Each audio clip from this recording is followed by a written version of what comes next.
I know we talked about COVID solutions. One of the other things that I think is super important for our community, and then I do want to walk through the rest of the show and tell, but we often carry the shame associated with womb health, but we don't really talk through like the number of, you know, maybe it's miscarriages in our family or issues around childbirth or fibroids.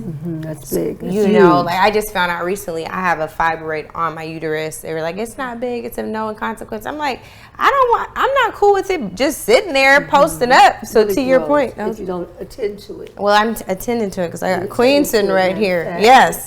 So there's that, and then I think the other thing is just around you know, fertility and just the things that make us all the way okay. Like so much of and I don't want to put this on everybody, but I think for me, like how I grew up, there wasn't like a great relationship with my vagina. It's like sexuality, something to be avoided or be ashamed of because of church. No shade to the church folks, but y'all know it's true.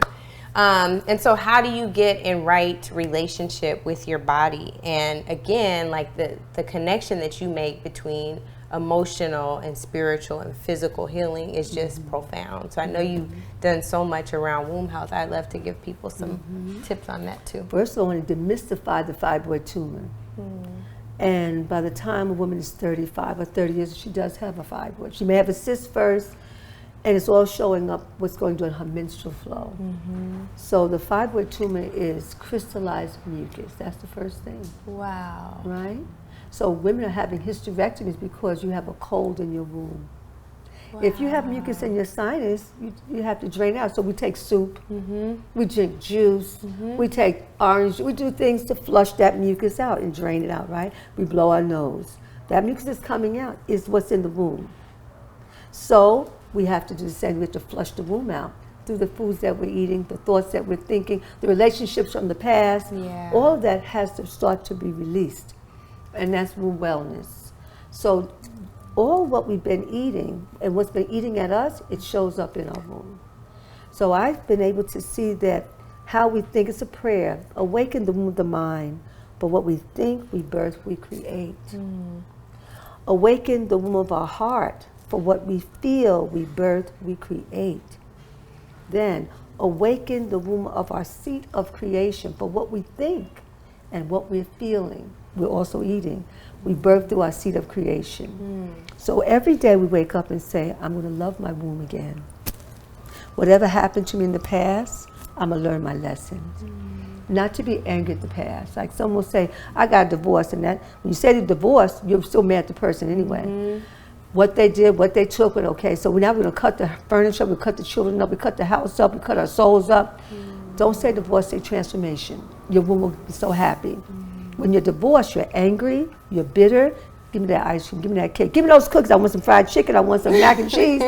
All of that is emotional, and those foods are reflecting how we feel. You say so it's comfort, but it's cloaking and not it's called comfort, but in actuality it's not giving you any comfort. So that is cloaking what we're really feeling, as opposed to crying out. We said when we cry out, so well, how do we get resolved? I say that every lesson, every experience is a lesson. Everything happens to us because of what we're carrying already. Our mother's pain, our grandmother's rage, our granddaddy's issues, our father's abandonment, different things that's happened along the journey that creates your mate. Woo. If we look back, we'll see the mate was a part of the journey of what you were born into.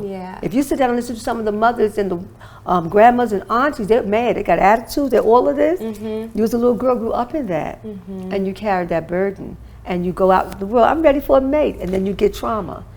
Love for a moment, then the trauma shows up because you contracted yourself to yourself. He also has his issues.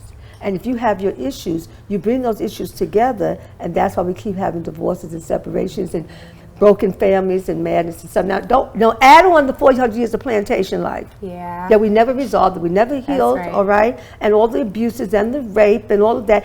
Incest, that was the name of the game. And rape, that was every night. Whenever the so-called owner of the land came, wasn't even the owner, he stole the land, and then we were abused. So now we're overcoming that. That's what, for me, it's the overcoming. And our pain of the fibroids, the tumors, the cysts, the endometriosis, if we start to do our womb wellness lifestyle, coming holistic, our hearts will be more forgiving. We'll forgive our fathers. And if we forgive our fathers, then we'll have a mate that will be loving and forgiving. If we're still angry at our fathers, then we're going to have a mate that comes with his pain and he drops into our wombs. All of that become a part of our lives. So it's not just your own issues. Now you compound it with a relationship. Wow. So before you get your next relationship, stop in the name of love. And give yourself super love, self-love, self-care, dedicated love. Your frequency of love goes up, and the attraction that you'll bring into you will be someone who will be loving to you.